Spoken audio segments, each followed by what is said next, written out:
وہ form of war جو ہے وہ ڈیفرنٹ ہوتی ہے. تو یہ سارا معاملہ جو ہے وہ جا اسی طرف ہی رہا ہے. اچھا ایسکلیشن بیسیکلی ہو رہی ہے. اب ناظرین بات یہ ہے کہ جو ٹرمپ کی پہلی ٹرم تھی اس کے اندر ہم نے دیکھا کہ for the very first time in history امریکہ اور چین کے درمیان ٹریڈ وار کا آغاز ہوا. یہ for the very first time Trump کے دور کے اندر ہوا تھا. اب ناظرین جب ٹرمپ دوبارہ آیا ہے اور اس نے حلف اٹھایا ہے تو حلف اٹھانے کے 72 گھنٹوں کے اندر for the very first time امریکہ نے جو ٹیک وار ہے وہ چائنا کے اوپر ڈکلیئر کر دی. جو سٹار گیٹ پروجیکٹ لایا گیا $500 بلین کا وہ پراپرلی ایک ٹیکنالوجیکل وار کا ایک آغاز تھا. چین کے اوپر انہوں نے ٹیکنالوجیکل وار ڈکلیئر کر دی کہ بھئی امریکہ بہت آگے نکل جائے گا اور چین کو بہت پیچھے چھوڑ دے گا. تو جب اس طرح کوئی اقدام اٹھایا جاتا ہے, سادہ مثال لیجئے, دو آپس میں حریف ہیں, ایک اگر ایڈوانس اسلحہ بناتا ہے یا خریدتا ہے تو دوسرے کو بھی, جیسے ایک نیوکلیر بناتا ہے تو ہمسائے کو بھی بنانا پڑ جاتا ہے. تو یہاں پر امریکہ نے کہا کہ ہم وہ ٹیکنالوجی بنا لیں گے تو بیلنس آف پاور تو بہت بگڑا. تو چین کو بھی تو کچھ نہ کچھ کرنا تھا, کچھ نہ کچھ تو رسپونڈ کرنا تھا. تو چین نے پھر رسپونڈ کیا ہے, اور جس طرح چین نے رسپونڈ کیا ہے اور جتنی ذلت ہوئی ہے, جتنا خسارہ اور پسپائی کے اندر گیا ہے امریکہ, اگر ان کے کوئی وہ 1000ویں حصے میں بھی وہم و گمان میں بھی ہوتا کہ چین یہ پٹاخے اور بم پھوڑنے کے لیے بیٹھا ہوا ہے تو ٹرمپ کبھی بھی یہ نہیں کرتا, یہ پروجیکٹ اس نے لانچ ہی نہیں کرنا تھا. کیونکہ اس کے بعد امریکہ بہت بری طرح ایکسپوز ہوا ہے, بہت بری طرح, یعنی کہ ایک پسپائی اور ہیوملیشن ہوئی ہے. آپ دیکھیں نا کہ انہوں نے بتایا کہ ہم جو آرٹیفیشل بنائیں گے اس کے لیے $500 بلین چاہیے, اس کے لیے ہزاروں ایکڑز ہوں گے, اس کے لیے نیوکلیر انرجی ہوگی, یہ انفراسٹرکچر بنے گا. یعنی امریکہ نے بتایا کہ وہ یہ بنانے کے لیے اس کو کیا درکار ہے. ایکسپوز ہوا نا, مطلب اس نے اپنا فل لائنر بتا دیا کہ ہم کیسے بنائیں گے. تو چین نے جو بنایا $5.6 ملین میں اور امریکہ کو پیچھے چھوڑ دیا, تو بہت زیادہ پسپائی ہوئی ہے. ٹرمپ یہ جو ہے کبھی نہیں لے کر آتا. اچھا اب یہ بات تو ہو گئی ہے پرانی, یعنی یہ اتنی بڑی بات ہے کہ امریکہ بھی اس کے سکتے سے باہر نہیں آیا, امریکی بڑی کمپنیز اس کے سکتے سے باہر نہیں آئی ہیں, لیکن چین نے اگلا بم پھوڑ دیا ہے. ابھی پچھلے میں وہ مطلب سنبھلے نہیں ہیں, پچھلے شاک ویو سے وہ سنبھلے نہیں ہیں, وہ ابھی تک انڈرسٹینڈ کر رہے ہیں کہ یہ ہوا کیا ہے. $1 ٹریلین اندازہ کریں نا وائپ آؤٹ ہو گئے. تو اب ناظرین کیا خبریں سامنے آ رہی ہیں, آپ تک پہنچ بھی رہی ہوں گی, کیونکہ یہ خبر آتی ہے تو پھر بس پھیل جاتی ہے. علی بابا اس نے جناب نیا آرٹیفیشل ٹول جو ہے وہ لانچ کر دیا ہے, اور وہ علی بابا یہ کہہ رہا ہے کہ وہ ڈیپ سیک سے بھی زیادہ ایڈوانس لیول کا ہے. اب بتائیے اب کیا ہوگا. یعنی ڈیپ سیک جس نے پوری طرح سے پچھاڑ دیا امریکی ٹیکنالوجی کو اور سلیکان ویلی کو اور امریکی ڈومیننس کو چیلنج کر دیا پوری طرح سے, وہ ڈیپ سیک جس کے زلزلوں سے ابھی تک باہر نہیں آیا ہے, جھٹکوں سے باہر نہیں آیا امریکہ اور اس کے ٹیک جائنٹس, علی بابا یہ کہہ رہا ہے کہ یہ ڈیپ سیک سے بھی زیادہ ایڈوانس ہے. ڈیپ سیک ابھی سمجھ میں نہیں آیا پوری طرح, وہ کہہ رہے ہیں ڈیپ سیک سے بھی زیادہ ایڈوانس ہے. اب مجھے بتائیے کہ اس کے بعد کیا ہوگا. صرف 2 دن کے اندر ابھی تو ڈیپ سیک ڈسکس ہو رہا ہے, اور یہ جو ڈیپ سیک آیا وہ تو ریلیٹیولی غیر معروف فرم پرائیویٹ, اور $5.6 ملین کیا ہوتے ہیں, بچوں کے کھلونے آتے ہیں. $5.6 ملین ہم ان بڑی پارس کی بات کر رہے ہیں. مطلب دیکھیں نا, ایک طرف $500 بلین ہیں اور ایک طرف $5.6 ملین. تو وہ تو ریلیٹیولی غیر معروف فرم تھی, یہ تو علی بابا ہے. ٹھیک ہے, تو علی بابا نے جناب یہ بم پھوڑا ہے پراپر, اور اس اب سمجھ نہیں آ رہی کہ کرنا کیا ہے. China's Alibaba release artificial intelligence platform that it says is better than OpenAI, DeepSeek and Meta. وہ کہتے ہیں نا اپنا ریکارڈ توڑنا, تو وہ کہہ رہے ہیں کہ ہمارے اپنے ڈیپ سیک کو ہم نے پیچھے چھوڑ دیا ہے, یہ اسے بھی زیادہ ایڈوانس ہے. وہ جو ہم پچھلے 2 دن میں ڈسکس کر رہے تھے کہ امریکہ میں یہ اس وقت خوف یہ پایا جا رہا ہے, وہاں پر تشویش یہ پائی جا رہی ہے کہ چلو ڈیپ سیک تو آ گیا, اس کا مطلب چین جو تیاری کر کے بیٹھا ہوا ہے, امریکہ کو اس کی بھنک بھی نہیں لگی کہ چین اس لیول کے اوپر پہنچا ہوا ہے. اب یہ $1 ٹریلین تو چلو گئے, وہ تو صاف ہو گئے, لیکن اس سے زیادہ جو بات ہم ڈسکس کر رہے تھے کہ امریکہ میں یہ خوف پایا جا رہا ہے کہ اچھا چین اتنی تیاری کر کے بیٹھا ہوا تھا, تو اس کا مطلب یہ تو چین کا پھر آغاز ہوا نا ڈیپ سیک. چین اس کے پیچھے سٹاک کے اندر کیا رکھے ہوئے ہے, اب چین کی اگلی موو کیا ہوگی. تو $1 ٹریلین سے اس سے اگلا جو ان میں خوف تھا یا تشویش پائی جا رہی تھی وہ یہ تھی کہ بھئی چین اگلی موو کیا کرنے جا رہا ہے. تو اگلی موو جو ہے وہ علی بابا کی صورت میں آئی ہے, اور اس کے بعد پھر وہی خوف ہے کہ اچھا علی بابا, یعنی دیکھیں نا ایسا نہیں ہے کہ اسٹار گیٹ لانچ ہوا, چین غفلت میں سویا ہوا تھا, وہ جاگ گیا اور ایک دن انہوں نے بیٹھے بیٹھے ڈیپ سیک بنا لی, دوسرے دن علی بابا نے لانچ کر دی. ایسا تو نہیں ہے, یہ تو ان کے پیچھے ایئرز اینڈ ایئرز کی پروگرس ہے جو اب سامنے آ رہی ہے. یعنی وہ انتظار میں بیٹھے ہوئے تھے اور اب انہوں نے بٹن دبایا ہے. تو پھر وہی ڈیبیٹ ہے کہ اچھا چین مزید کیا لے کر آ رہا ہے. اور دوسری بات ناظرین یہ ہے کہ یہ جو میٹا ہے یہ اوپن اے آئی ہے, اور باقی ٹیسلا, یہ مائکروسافٹ, انویڈیا, ناظرین یہ وہ ٹیک کمپنیز ہیں اور ان کے مالک وہ ٹیک جائنٹس ہیں کہ ان کے پیچھے اور کوئی نہیں ہے. کہ اچھا مثال کے طور پہ چائنا نے اوپن اے آئی کو پچھاڑ دیا, مائکروسافٹ کو پچھاڑ دیا, انویڈیا کو پچھاڑ دیا, تو اچھا امریکہ کی وہ پیچھے کمپنی بیٹھی ہوئی ہے, وہ پیچھے ٹیک جائنٹس بیٹھے ہوئے ہیں. نہیں, پیچھے کوئی نہیں ہے. یہ تو وہ فائنل اور پیک لیول کی وہ کمپنیز ہیں جو ٹیکنالوجی کو مطلب مینج کرتی ہیں اور بناتی ہیں, اور سارا مطلب ان کی ہیجمنی ہے, ان کے پیچھے کوئی بھی نہیں ہے. تو اگر چین نے پہلے بار میں ان کے سب سے بڑے پہلوانوں کو پچھاڑ دیا ہے تو اس کے بعد کیا ہوگا؟ ٹھیک ہے نا, مطلب سب سے بڑا پہلوان تو پہلے ہاتھ میں ہی گئے, اس کے بعد کیا ہوگا؟ تو امریکہ بیسیکلی جو ہے وہ ایروگنس کے اندر مارا گیا ہے. ابھی ناظرین وائٹ ہاؤس کی یہ سٹیٹمنٹ آ رہی تھی کہ ہم ڈیپ سیک کو اینالائز کر رہے ہیں کہ کیا یہ نیشنل سیکیورٹی لیول کا تھریٹ ہے, مطلب اس لیول کے اوپر ہم جا کر اس کو دیکھ رہے ہیں. تو وہ ابھی ڈیپ سیک کو دیکھ رہے تھے, اوپر سے ہی جناب علی بابا نے یہ بم پھوڑ دیا ہے. پھر دوسری بات آپ سنیے, چائنا نے آرٹیفیشل سن دنیا کی تاریخ میں for the very first time artificial sun جو ہے وہ انہوں نے بنا لیا ہے. China has created an artificial sun which they can harness almost infinite energy from. دیکھیں نا سارا معاملہ ہی انرجی کا ہے. انرجی ملے گی تو انڈسٹری چلے گی, سستی انرجی ہوگی تو پروڈکٹ سستی ہوگی اور وہ پوری دنیا میں ریپلیس کر جائے گی. تو سارا معاملہ سستی انرجی کا ہے. یورپ کا بیڑا غرق ہوا ہے مہنگی انرجی کی وجہ سے, تو انہوں نے آرٹیفیشل سن بنا لیا ہے, مصنوعی سورج بنا لیا ہے, جس سے وہ لامحدود کبھی نہ ختم ہونے والی انرجی جو ہے وہ حاصل کر سکتے ہیں. اب بتائیے اب کیا ہوگا؟ اور آپ پھر دیکھیے چین کہاں سے کہاں جا رہا ہے. 6th جنریشن فائٹر جیٹ سب سے پہلے انہوں نے بنا لیے ہیں جو کہ امریکہ نے بنانے تھے, اور جو فاسٹسٹ پیسنجر طیارہ ہے وہ چین نے بنا لیا ہے. فاسٹسٹ ٹرین کہاں پر چلنے لگی ہے؟ وہ چین کے اندر چلنے لگی ہے. اور اس طرح کی بے شمار چیزیں ہیں, ڈرون ٹیکنالوجی ہے. تو دیکھیں یہ وہ چیزیں ہیں جو دنیا کی ساری توجہ اور انویسٹمنٹ کو چین کی طرف دھکیل رہی ہیں. بھائی امریکہ میں جو انویسٹمنٹس ہوتی ہیں, اب ملکوں نے انویسٹمنٹ کرنی ہے تو کس سیکٹر میں کریں گے؟ اور بھائی ٹیکنالوجی میں انویسٹمنٹس ہوں گی نا, تو ٹیکنالوجی تو وہاں نہیں بن پا رہی ہے, بلکہ کہاں بن رہی ہے؟ چائنا میں.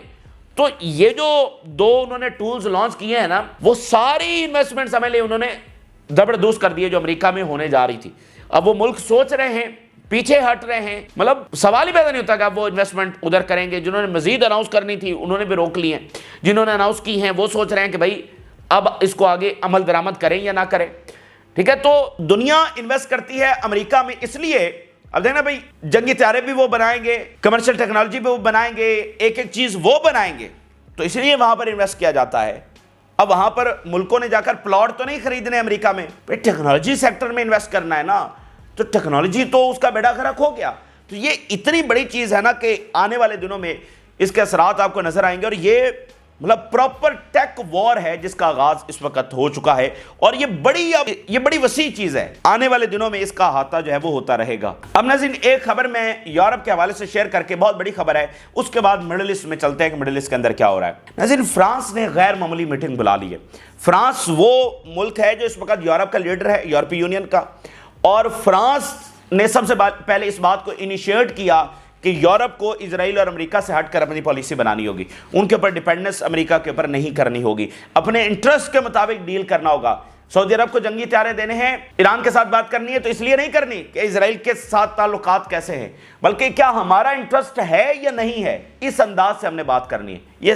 اس کا آغاز پچھلے 5-6 مہینوں سے ہوا کہاں؟ فرانس سے, جو ہم نے آپ کو رپورٹ کیا.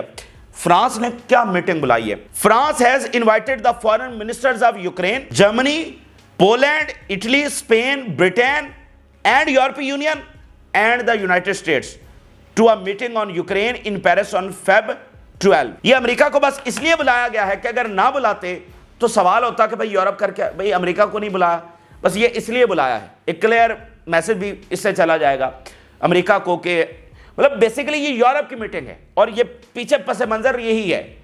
اور ٹرمپ کہہ رہے ہیں کہ جنگ روک دیں گے, اور تو کن شرائط کے اوپر جنگ روکیں گے؟ دیکھیں اگر یہ رشیا کے شرائط کے اوپر رکتی ہے تو ڈیفینیٹلی یورپ جو ہے وہ بہت بڑی ڈیفیٹ ہوگی اس کی. تو وہاں پر ایک طرف یہ سوچ، اوپر سے یوکرین کا معاملہ، تو یہ بڑی غیر معمولی لیول کی میٹنگ ہے، بڑی ڈیسائیڈنگ لیول کی، یعنی جو پورے یورپ کی جو ڈائریکشن ہے، جو پورا ہسٹورک پالیسی شفٹ ہے وہ آ سکتا ہے. اس لیول کی میٹنگ ہونے جا رہی ہے. مڈل ایسٹ میں چلتے ہیں کہ مڈل ایسٹ میں کیا ہو رہا ہے. اب یہ ساری چیزیں یعنی چین امریکہ کو پچھاڑے گا تو اثر ہوگا اسرائیل کے اوپر، ڈائریکٹلی اثر ہوگا. یورپ کیا پالیسی لیتا ہے؟ اگر جو وہ بات کر رہے ہیں یا جس کی طرف وہ آہستہ آہستہ بڑھ رہے ہیں کہ اسرائیل اور امریکہ سے ہٹ کر پالیسی لیں گے تو اثر ڈائریکٹلی اسرائیل کے اوپر ہوگا. تو مڈل ایسٹ میں کیا امن ہونے جا رہا ہے؟ وہ امن جس کی تمنا فلسطینیوں کو ہے، جس کی تمنا اسلامک ورلڈ کو ہے. امن چاہتی ہے اسلامی دنیا، لیکن کیا ان کو امن ملنے جا رہا ہے؟ تو بدقسمتی کی بات یہ ہے کہ جس باطل طاقت کے ساتھ ان کا سامنا ہو گیا ہے، اس باطل طاقت کے ہوتے ہوئے کوئی امن نہیں ہو سکتا ہے. جتنی جلدی یہ بات اسلامی دنیا جان لے، عرب ورلڈ جان لے، اتنی جلدی ان کے لیے بہتر ہے. کوئی امن یہاں پر ہونے والا نہیں ہے. یہ ایک تلخ ریالٹی ہے، باوجود اس کے کہ سب امن چاہتے ہیں. تو بات ناظرین یہ ہے کہ جو غزہ اور لیبنان کا سیز فائر ہے اس کے ٹکنے کے چانسز بہت کم ہیں، اور ریزسٹنس اس کے لیے ریڈی ہے. حزب اللہ، ہوتیز، حماس، یہ تمام ایک نئی بیٹل کے لیے بھی ریڈی ہیں، گو کہ وہ امن چاہتے ہیں. اچھا اب ناظرین آپ بات دیکھیے، جو خبریں دیکھیے، اس کے بعد آپ کو اندازہ ہوگا کہ ہم یہ بات کیوں کر رہے ہیں. غزہ میں جینوسائیڈ کی، ساتھ ویسٹ بینک کے اندر ایک سائلنٹ وار جاری رہی، لیبنان میں شہادتیں کی، شام کے اندر شہادتیں کی، یمن میں شہادتیں کی. اسرائیل نے اب ویسٹ بینک کے اندر پراپر وار ڈکلیئر کر دی ہے. اسرائیلی ڈیفینس منسٹر سکریچز، Israel has declared war on the West Bank. Israel will remain in the Jenin refugee camp. We have declared war on Palestinian terrorism in the West Bank. The Knesset approves in a preliminary reading a bill that allows the Jews to register themselves as a landowner in the West Bank. West Bank کی زمین ہتھیانے کے لیے نیا بل جو ہے انہوں نے پاس کیا ہے، اور اب یہ جو اسرائیلی ہیں یہ لینڈ آنر بن سکیں گے ویسٹ بینک کے اندر کچھ نئی زمینوں کے اوپر. Our fighters are fighting fierce battle with the occupation forces in the Hammam axis. Resistance جب وہاں پر لڑ رہی ہے. بات ناظرین یہ ہے کہ حماس نے چلو اٹیک کیا تھا، اسرائیل کہتا ہے جی ہم نے جواب میں جا کر اٹیک کیا، ٹوٹلی انجسٹیفائڈ، اس کے اوپر ڈیبیٹ کی بات نہیں. لیکن بات یہ ہے کہ ویسٹ بینک نے کیا کیا ہے، ویسٹ بینک کے اوپر کس جواز کے ساتھ جو ہے وہ وار ڈکلیئر کی گئی ہے. تو یہ بات صرف یہ وہی ہے کہ یہ ایک ایسی باطل طاقت ہے کہ جس کے ساتھ کوئی ایگزسٹنس، کوئی صلح نامہ نہیں ہو سکتا ہے. اگر آپ چلے جائیں 1400 سال پہلے، جو آپ کو ساری تاریخ پتہ ہے اسلام کی، ان کے ساتھ جو بھی معاہدے ہوتے رہے، کیا انہوں نے پاسداری کی؟ ٹھیک ہے، اور پوری ان کی ہسٹری آپ اٹھا کر دیکھ لیں. ٹھیک ہے، انہوں نے کبھی کسی چیز کی پاسداری نہیں کی، اور نہ ہی یہ مڈل ایسٹ میں اس لیے آئے ہیں کہ یہاں پر کوئی امن کر سکیں گے یا عربوں کے ساتھ کوئی مل جل کر صلح صفائی کے ساتھ رہ سکیں گے. جنہوں نے نارملائزیشن کی ہے وہ اپنا انجام بھی دیکھ لیں، وہ اپنا انجام بھی دیکھ لیں اور باقی اس سے سبق بھی سیکھیں. تو اگلی بات ناظرین یہ ہے کہ اسرائیل از ڈیفیٹڈ، یہ بات اسٹیبلش ہو چکی ہے. تو ہم آپ کو یہ کہہ رہے ہیں کہ یہ جو ڈیفیٹڈ اسرائیل ہے یہ چپ کر کے نہیں بیٹھے گا، کیونکہ ڈیفیٹڈ اسرائیل ہی اصل میں اینڈ آف اسرائیل ہے. تو وہ وکٹری کے لیے جائے گا، اس لیے جنگ وہ ادھر کبھی ادھر جہریت، اس کی جو جینوسائیڈ کی ٹینڈنسیز ہیں وہ جاری رہیں گی، منصوبے جاری رہیں گے. اس لیے یہ معاملہ الٹیمیٹلی میدان جنگ کے اندر ہی ہوگا. یہ دنیا کے لیے سب سے بدقسمتی کی بات ہے، اور دنیا کو سوچنا چاہیے کہ وہ اس طاقت کو سپورٹ کر کے انہوں نے کیا اچیو کیا. کیا دنیا کو وہ امن کے دہانے کے اوپر لے کر آئے ہیں، امن کی طرف لے کر آئے ہیں، بڑی جنگ کے دہانے کے اوپر لے کر آئے ہیں؟ اچھا، تو اور اس کے ساتھ اگلی بات یہ ہے کہ آج کے اس اقدام نے مزید عربوں کے اوپر واضح کیا ہے کہ یہاں پر کوئی 2 اسٹیٹ نہیں بنے گا. آج انہوں نے ویسٹ بینک کے اوپر وار ڈکلیئر کر دی ہے. مطلب ویسٹ بینک نے کیا کیا ہے جن کے اوپر وار ڈکلیئر کی جا رہی ہے، ان کی عمارتیں گرائی جا رہی ہیں، فلسطینیوں کو مہاجر بنایا جا رہا ہے، شہادتیں ہو رہی ہیں. ٹھیک ہے، ان کا کیا قصور ہے؟ پھر آپ دیکھیں کہ غزہ میں جو ریلیف ملا ہے فلسطینیوں کو، وہ اسرائیل کو کسی طور پر پسند نہیں ہے. ایک بھوکے بھیڑیے کی طرح اس وقت وہ بیٹھا ہوا ہے حملہ کرنے کے لیے. ٹھیک ہے، وہاں پر وہ پوری تیاری کر رہا ہے. اور ابھی جو ایک تازہ رپورٹ کے مطابق ذرا دیکھیے، clearing explosives in Gaza to delay rebuilding for years. اتنے بم ان ایکسپلوڈڈ پڑے ہوئے ہیں کہ ان کو نکالتے ہوئے کئی سال لگیں گے. آپ کو بتائیں جو ویتنام وار کے اوپر، ویتنام وار میں جو امریکہ نے بم گرائے تھے وہ ابھی تک مکمل کلیئر نہیں ہوئے ہیں. ویتنام میں ابھی بھی مائننگ ہو رہی ہے،